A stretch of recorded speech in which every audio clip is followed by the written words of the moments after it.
नमस्कार, इन खबर में आप सभी का स्वागत है। जीरो कोविड पॉलिसी का सख्ती से पालन करने वाला चीन एक बार फिर कोरोना के बढ़ते केसों की वजह से परेशान हो गया है। स्थिति इतनी विस्फोट हो चुकी है कि अब फिर कई इलाकों में लॉकडाउन लग चुका है और लोगों पर कई तरह की पाबंदियां हैं। इस समय चीन में ओमिक्रॉन का सब वेरिएंट BA.2 मामलों में तेजी लेकर आया है। सबसे पहले दक्षिण अफ्रीका में मिला ये सब वेरिएंट अब चीन के अलावा पश्चिम यूरोप में भी अपनी उपस्थिति दर्ज करवा रहा है। विश्व स्वास्थ्य संगठन मानता है कि BA.2 के पास ग्रोथ एडवांटेज जरूर है, लेकिन यह ज्यादा घातक नहीं है। वहीं क्योंकि चीन जैसे देशों ने जीरो कोविड पॉलिसी पर ज्यादा जोर दिया, इसी वजह से वहां पर हार्ड इम्यूनिटी वाला स्टेज पैदा नहीं हो पाई। सारा फोकस टीकाकरण पर दिया गया। इसके अलावा वैक्सीन को लेकर कुछ भ्रामक खबरें भी वहां वायरल हो रही, उसका असर भी चीन में देखने को मिल गया।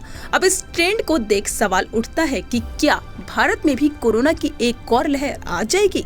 जैसे चीन, पश्चिम यूरोप और हांगकांग में मामले बढ़ रहे हैं, क्या भारत में भी एक बार फिर कोरोना स्थिति विस्फोट हो जाएगी? इस बारे में कोविड टास्क फोर्स के हेड डॉक्टर नरेंद्र कुमार बताते हैं कि भारत में BA.2 की वजह से कोरोना मामले बढ़ने की संभावना कम दिखाई पड़ती है। उनके मुताबिक कोरोना की तीसरी लहर के दौरान भारत में 75% मामले BA.2 सब वेरिएंट के ही थे। ऐसे में IIT कानपुर जो जून में नई लहर की प्रेडिक्शन कर रहा है, उसमें ज्यादा दम दिखाई नहीं देती। डॉक्टर राजीव तो यह भी मानते हैं कि भारत और चीन की स्थिति में काफी फर्क है। उन्होंने कहा कि भारत में इन्फेक्शन, री इन्फेक्शन और बैक थ्रू इन्फेक्शन काफी देखने को मिला है। इस वजह से यहाँ पर लोगों के इम्यूनिटी में थोड़ा इजाफा देखने को मिला है। डॉक्टर राजीव की माने तो इसी कारण की वजह से तीसरी लहर के दौरान मामले जितने तेजी से बढ़े, उतनी तेजी से घट भी गए। लेकिन इस सब के बीच वैक्सीन की बूस्टर डोज को लेकर चर्चा लगातार हो रही है।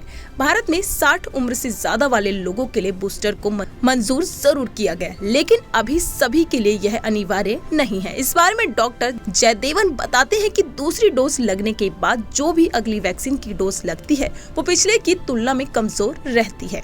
उन्होंने इस बात पर भी जोर दिया, भारत में जो वैक्सीन अभी लग रही है वो ओमिक्रॉन को कवर नहीं करती, लेकिन स्टडी के जरिए इतना पता चल गया है कि वैक्सीन की 2 खुराक लेने से बीमारी घातक नहीं होती और मरीज को बचाया जा सकता है।